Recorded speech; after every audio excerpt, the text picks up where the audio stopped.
As the rock starts to crack near the surface, then it gives you a pathway for the molten rock, the magma, to start to move upwards.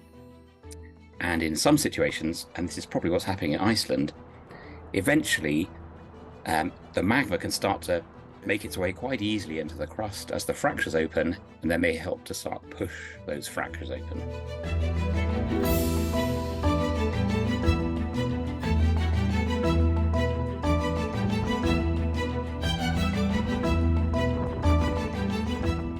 We've got quite a good idea of how big the fracture is and how much magma there might be within it, but it still doesn't tell us when or if it's going to erupt.